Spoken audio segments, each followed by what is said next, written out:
안녕하세요. 세상의 모든 것은 재테크로 통한다. 세무재통의 김창경 기자입니다. 작년 말부터 올해 초에 이렇게 이제 어떤 흐름이 크게 바뀌고 있다라는 거는 여러분들도 뉴스나 주식시장이나 부동산 시장을 보면서 많이 느끼고 계실 텐데, 그렇다면 지금 현재 무엇이 어떻게 바뀌고 있는지, 판이 어떻게 돌아가고 있는지 개별 전투, 재테크가 아니라 크게 자산관리의 관점에서 좀 들여다볼 필요가 있을 것 같아서 자산관리와 재테크의 전문가를 한 분을 모셨습니다.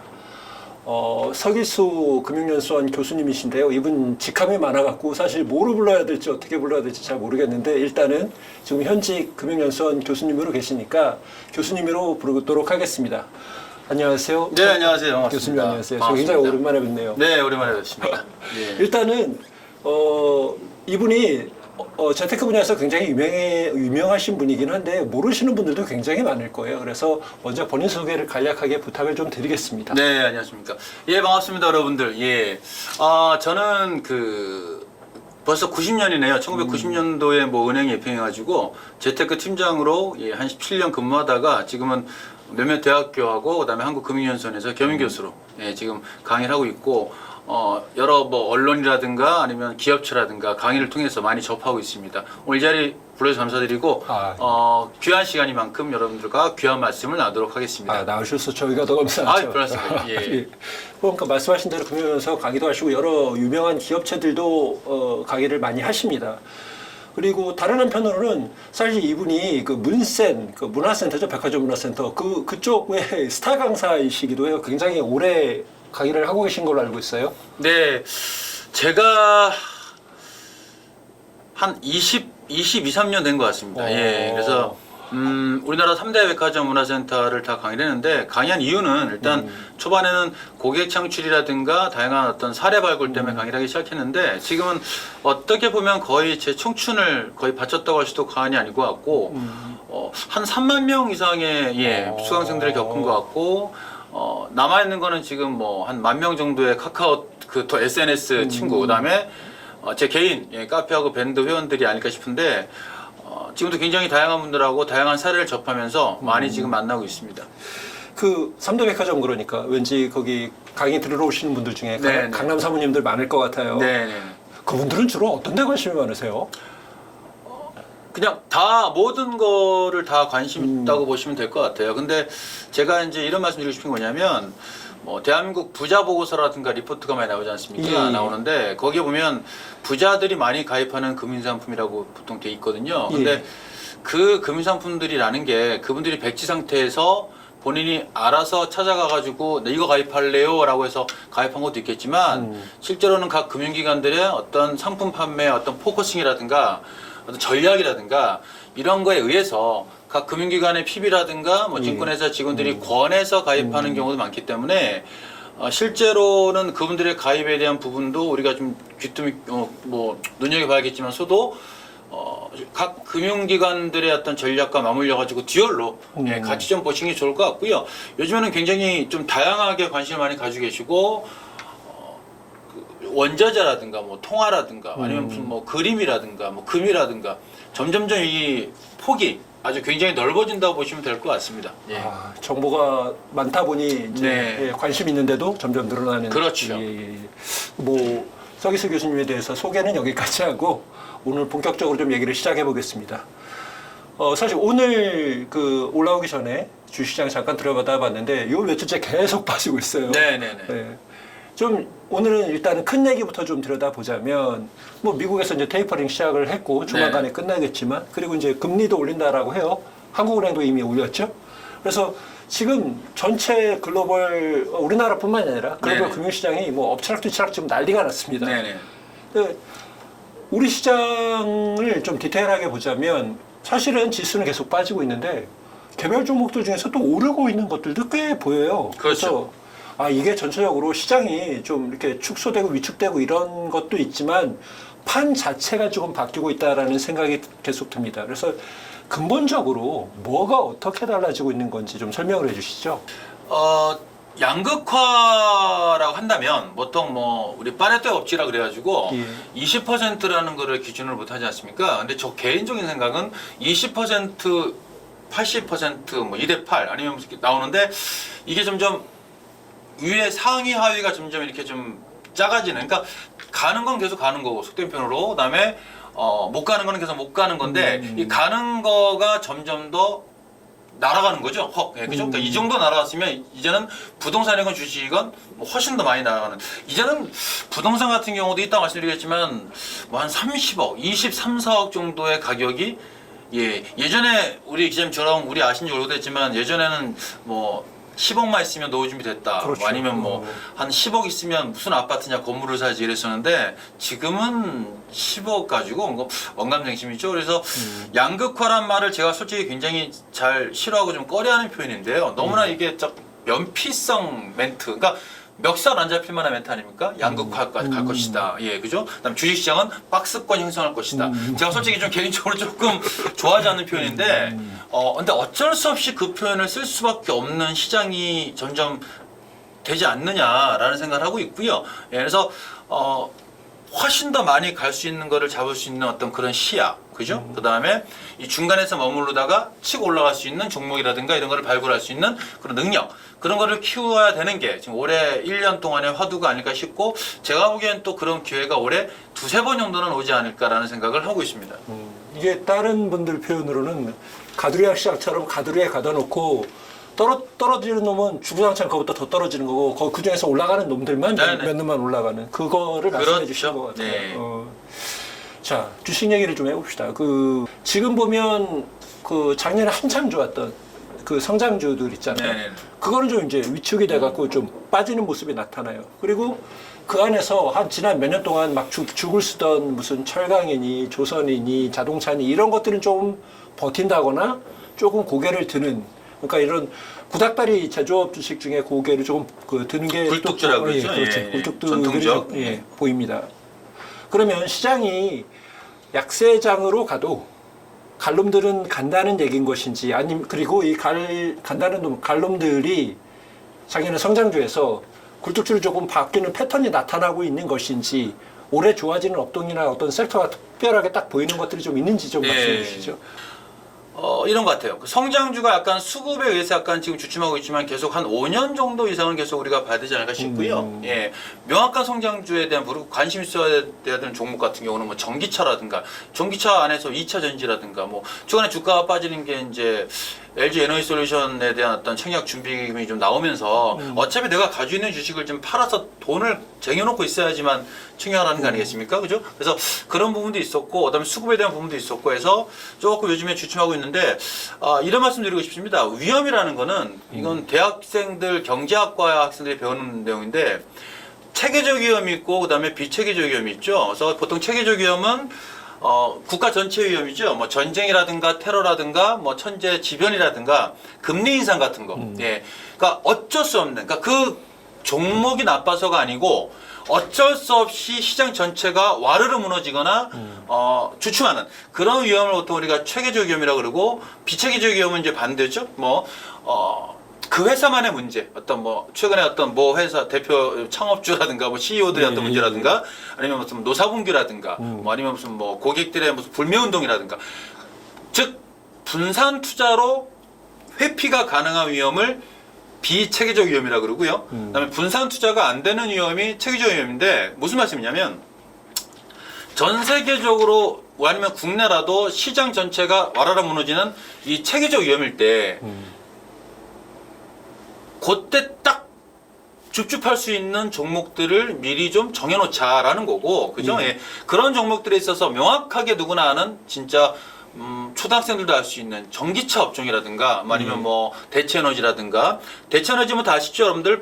제가 이런 말씀 드린 것도 약간 좀 그런 게 너무나 지금 정보가 오픈되어 있어가지고, 대체에너지 지금 풍력 발전이라든가, 뭐 태양열이라든가, 아니면 뭐 친환경 쪽에 폐기물 처리라든가, 뭐 2차 전지라든가, 반도체 쪽도 뭐 아시겠지만 뭐 시스템 반도체 쪽이라든가, 그런 몇 가지 업체는 계속 가지고 가셔야 될 것 같고요. 또 하나, 지금 뭐 구닥다리라는 표현을 쓰셨고 굴뚝주라는 표현을 쓰셨지만, 특정한 뭐 브랜드를 말씀드리면 죄송하지만 삼성전자가 갤럭시 탭이라든가 핸드폰, 스마트폰 같은 거를 1년에 한 번씩 계속 업그레이드를 하지 않습니까? 최근에 뭐 접는 노트북도 나왔다 그러는데, 만약에 삼성전자가 2, 3년 정도 신제품을 출시 못한다면요, 여러분들 어떻게 될 것 같으세요?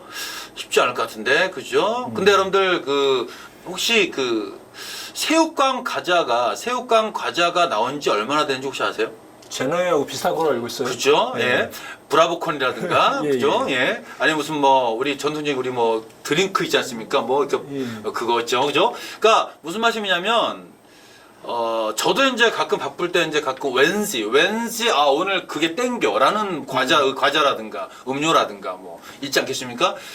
그런 그러니까 전통적인 스테디셀러를 가지고 있는 그런 브랜드를 가지고 있는 회사들은 일단 계속적으로 우리가 포트에 일부라도 좀 담아나지 않겠느냐. 그래서 그거는 이제 한 10년, 20년간 보면서 배당 수익만 노리는 전략으로 해서 자녀들한테 증여 목적으로 이렇게 담아놓든가. 그래서 단기, 중기, 장기로 해가지고요. 주식 안에서도 단기로 해서 진짜 어떤 이슈, 북한에서 남북 연락사무소를 폭파했을 때라든가, 아니면 어떤 회사의 대표이사가 검찰에 구속됐다든가, 이럴 때 그 회사의 경쟁사 등, 그러니까 한 일주일이라든가 2, 3주 정도의 단기로 할 수 있는 종목. 그 다음에 3년, 5년 정도 봤을 때 지금 좀 전에 말씀드렸던 여러 가지 최근에 이슈되는 종목. 그 다음에 길게 계속 가지고 있어야 될 종목. 그래서 3개 정도의 주머니를 우리가 좀 가져가시는 게 어떨까라는 생각을 개인적으로 하고 있습니다. 그러니까 특별하게 무엇이 좋아진다 해서 콕 찍어서 올해는 이것, 내년에는 이것 이렇게 투자를 하는 게 아니고. 네. 근데 굳이 올해라는 표현을 쓰자면 제 생각에는 펜트업이라고 그러죠. 펜트업. 어떤 분은 또 리오프닝이라는 표현을 쓰는데 예. 위드 코로나라든가 펜트업이라고 그래가지고 이 코로나 바이러스가 물론 지금 변이 바이러스가 나오지만 지금 치료제가 지금 어제 보니까 치료제를 먹으신 분이 이틀 만에 호전됐다 그러시는데 점점 바이러스가 엔드업이라고 그래가지고 같이 가든가 사라지든가 하지 않겠습니까? 그러면 적어도 코로나 바이러스가 사라지거나 점점점 이렇게 사그라드는 어떤 그런 현상이 나왔을 때 올해 제가 보기에는 그래서 이제 펜트업 관련된 종목, 리오프닝 종목 해가지고 다 아시듯이 여행사라든가 항공주라든가 아니면 면세점이라든가 호텔주라든가 이런 종목들은 한 6개월 정도 올해 안에 여러분들이 꼭 관심 있게 보셔야 될 것 같고요. 또 하나는 금리 인상되는 거는 너무나 명확하거든요. 올해 미국 같은 경우는 기준금리를 3번 내지 4번. 한국은행도 지금 얼마 전에 올렸죠 또. 그래서 금리 인상 시기에 가장 유망한 종목은 누가 뭐니 해도 금융주거든요. 특히 은행주. 그죠? 그래서 지난주에도 외국인들이 지금 우리나라 4대 은행주를 많이 좀 담았거든요. 그래서 올해는 금융주하고 그다음에 펜트업 코로나 바이러스 관련된 위드 코로나 관련된 주식들 이런 주식들 위주로 일단 가시되 아까 말씀드렸던 그런 분산해서 병행하시는 게 그런 전략을 하시는 게 어떨까라는 생각을 합니다. 앞전 질문으로 다시 가야 될 것 같습니다. 네. 그러면 지금 현재 작년 말부터 올 초에 지금 주식시장이 굉장히 약세를 보이고 있는 이유가 그러니까 체계적인 어떤 전반적인 금융시장의 변화에 의해서 나타나는 것이 아니라 LG 에너지 솔루션 같은 이런 대형 종목이 나타남으로 인해서 생기는 일시적인 수급의 문제라고 보시는 건가요? 지금도 굉장히 문제가 많죠. 약간 좀 이슈가 되는 주제라서 좀 말씀드리기 좀 조심스럽지만 예. 물적 분할에 대한 부분이 많았었죠. 그래서 카카오도 그렇고 사람들은 카카오뱅크하고 카카오페이 때문에 카카오 주식을 산 거거든요. 그죠? 근데 그 카카오페이, 카카오뱅크가 지금 물적 분할에서 떨어져 나갔지 않습니까? 그럼 카카오뱅크 때문에 카카오를 투자하는 사람들은 뭐냐 이거죠. 그죠? 그리고 현대중공업 때문에 한국조선해양을 샀는데 현대중공업이 또 물적 분할에 나갔죠. 이런 부분. 올해 또 이제 LG화학이 지금 어떻게 될지 봐야겠지만서도 LG 에너지 솔루션, 그다음에 SK 이노베이션도 SK온이 예상은 올 하반기쯤에 또 물적 분할 한다 그러고 이런 여러 가지 물적 분할에 대한 부분에 있어서 조금 주가에 영향을 많이 받은 것 같고요. 거기에 이제 공모 자금 마련 때문에 기존에 있는 종목들을 매도를 많이 했다는 얘기죠. 그다음에 아까 말씀드렸지만 미국의 금리 인상 테이퍼링에 대한 어떤 수급에 대한 부분 이런 것들이 맞물려가지고 제 생각에는 전 세계에서 손꼽힐 정도로 우리나라 주식이 작년에 많이 조금 아쉬웠던 부분이 있지 않았을까라는 생각을 합니다. 그러니까 아까 처음에 말씀해 주셨던 체계적인 위험, 비체계적 위험을 분류를 했을 때 지금은 그것 때문에 그렇게 크게 걱정할 단계는 아니다라고 보시는 거네요. 리스크. 아닌데 체계적 위험이 올해 한 두세 번 정도 오지 않을까라는 생각을 하는 거고요. 그걸 준비를 하자는 거죠. 알겠습니다. 지금 동학개미라고 하죠. 한창 열풍이 네, 불었을 네, 때 새로 주식시장에 진입한 사람들이 많잖아요. 네네네. 그분들 뭐 자금 시장이 굉장히 좋아 보니까 여유 자금은 거의 100% 풀로 땡겨갖고 아니면 거기다 이제 대출까지 받아갖고 200% 땡겨서 주식에 때려박고 있는 사람들, 주식에 다 넣어놓은 분들이 굉장히 많아요. 그리고 또 일부는 암호화폐 쪽으로 또 건너가서 그쪽에서 투자를 하시고 계신 분들, 이분들이 많은데 사실 경험이 시장에 몸담고 오래 몸담고 이렇게 출렁인 경험이 없기 때문에 그걸 타본 경험이 없기 때문에 이분들 사실 지금 멘붕인 분들 많거든요. 그렇죠. 예. 예. 이분들한테 조언을 해준다면 이게 사실 그냥 톡 까놓고 야 지금이라도 손 털고 나가 이렇게 얘기를 할 수도 있는 거고 또 증권회사에 계신 분들한테 이렇게 이제 평소에 여쭤보면 이럴 때는 뭐 포트주를 좀 조정을 해라 그래서 현금 비중을 좀 높인다든가 이렇게 대응을 하라라고 보통 말씀을 해주세요. 어쨌든 그 금융업계 안에 계신 분이 아니라 바깥에 계신 분이니까 좀 두루뭉술 말고 좀 직격이라고 해야 되나요? 직접적으로 팔고 떠나라든지 아니면 야 지금 여기 자금 더 있으면 더 가지고 와서 지금 이런 거를 준비를 해라고 말씀해 주시든지 그런 네. 말씀을 해주실 수 있을 것 같아요. 예, 예. 제가 한 달에 강의를 그 기업체건 문화센터건 뭐 공공기관이건 오늘도 실은 예.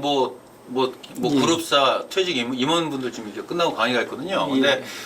한 달에 제가 한 30회에서 50회 정도 강의를 하거든요. 많은 사람들 만나는데 요즘에 그 질문이 매수에 대한 질문과 매도에 대한 질문이 있잖아요. 그죠? 예. 예, 그죠? 뭐가 많을 것 같습니까? 지금 뭐 팔아야 되느냐 아닐까? 예. 교수님, 이거를 살까요, 말까요? 라는 질문과 예. 지금 뭐를 투자하고 있는데 얘를 팔까요, 예. 말까요? 더 가져갈까요? 물타기 할까요? 라는 질문 중에서 지금 단연코 이게 많다는 거죠. 그렇죠. 그러니까 지금 요거를 지금 가지고 있는데 얼마의 손해를 봤는데 뭐 얼마의 이익을 봤는데 팔까 말까요? 그러니까 심리적으로 주식 시장이든 투자는 기본적으로 심리 게임이 상당히 중요하다고 생각을 하고요. 예. 어떤 분께서는 뭐 투자를 잘하기 위해서 뭐 심리학 책을 엄청나게 보신 분도 계신데 저는 그 부분이 일명 뭐 황당한 개념이라고 생각 안 합니다. 중요한 부분이고요. 우리가 부동산 같은 경우도 사람들의 그 설문조사 같은 걸 되게 유심히 보셔야 돼요. 다른 사람들은 보통 아파트를 투자할 때 청약을 할 때 뭘 보느냐 브랜드냐 교통이냐 학군이냐 갑자기 좀 부동산을 빠졌는데 하여튼 그런 것처럼 심리가 되게 중요한 부분인데 일단 명확한 거는 지금은 매수보다는 매도에 대한 질문이 많다라는 거를 제가 감히 말씀을 드리고 싶고 제 생각에는 70% 정도는 현금화해서 가지고 계시는 게 어떨까라는 생각을 합니다. 그러니까 명확하게 제가 지금까지 언급한 종목들 외에 어떤 누구의 얘기를 듣고 투자하셨다든가 아니면 명확한 나만의 어떤 투자관이 없거나 이런 분들은 지금 다 매도하셔가지고 현금화를 하시는 게 좋을 것 같고요. 이유는 딱 하나입니다. 명확하지 않습니까? 올해 금리 3번 올린대요. 그죠? 미국이 올해 3번 내지 4번, 내년에 3번, 내후년에 2번 올린답니다. 그럼 8번이죠. 근데 보통 한 번에 0.25% 올리거든요. 그럼 일단 2% 아닙니까? 팩트죠. 그죠? 물론 그 사이에 엄청난 무슨 뭐 지금 영국하고 미국이 지금 뭐 우크라이나를 돕기 위해서 뭐 우크라이나에 뭐 무기를 지금 지원하기로 좀 오늘 아침에 보니까 신문에 기사 났던데 러시아하고 우크라이나 문제, 중국과 대만과의 문제, 중국과 호주와의 분쟁, 뭐 기타 등등등 이런 것들 때문에 뭐 저도 신이 아닌 이상 뭐 또 다른 뭐 변수가 생길지 모르겠지만 지금 2022년도 1월 중순의 현재 상황으로 보자면 제 생각에는 뭐 그렇다고 무슨 뭐 화끈하게 뭐 전부 다 뭐 매도하시고 그건 좀 아닌 것 같고요. 한 70% 정도는 현금화해서 지금 일단 좀 가지고 계시면서 오히려 ETF라든가 이런 걸로 분할 매수를 지금부터 또 시작하시는 게 어떨까라는 생각이 들죠. 오늘 주가가 빠졌습니다. 오늘 샀죠. 내일 또 빠졌습니다. 사람들이 이거 하루만 참았다가 살 걸 그럴 필요 없다라는 거죠. 내일 또 사면 되죠.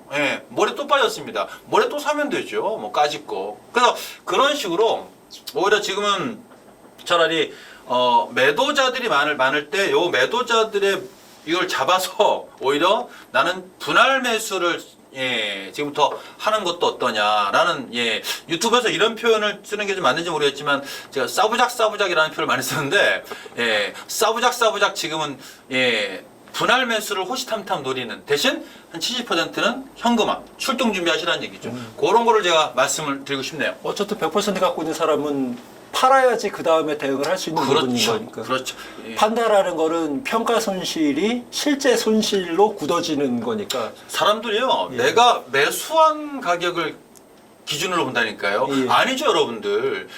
내가 아파트, 부동산이건 주식이건 매수한 가격을 기준으로 보지 마시고 오늘 now 지금 현재 가격을 스타트로 보셔야 된다는 얘기죠. 그래서 얘를 계속 가지고 있냐? 그러니까 똑같은 기준이죠. 이 종목을 가지고 있는데 이 종목이 있어요. 근데 지금 현재를 보시고 얘가 더 나을 것 같다. 그럼 기꺼이 팔고 얘 매수하는 거 낫지 않습니까? 해외 주식에 여러분들, 해외 주식에 있어서 세금 때문에, 그죠? 세금이 아시겠지만 250만 원까지는 이제 비과세에다가 나오는데 통합이거든요. 그러니까 수익이 난 거하고 마이너스 난 거를 합쳐서 뭐 250만 원 뭐 이런 개념이거든요. 그랬을 때 오히려 마이너스 난 거를 갖다 마이너스를 실현시켜 버리는 거예요. 왜냐하면 그래야지만 합쳐서 내가 세금을 안 내는 거 아닙니까? 그래서 마이너스 난 거를 오히려 매도하자마자 걔를 다시 되사 버리는 거예요. 이런 전략도 있는데 그런 식으로 오히려 차라리 지금은 분할 매수하는 기회를 잡으시고 예, 현금화를 좀 저는 적극 권하고 싶습니다. 예.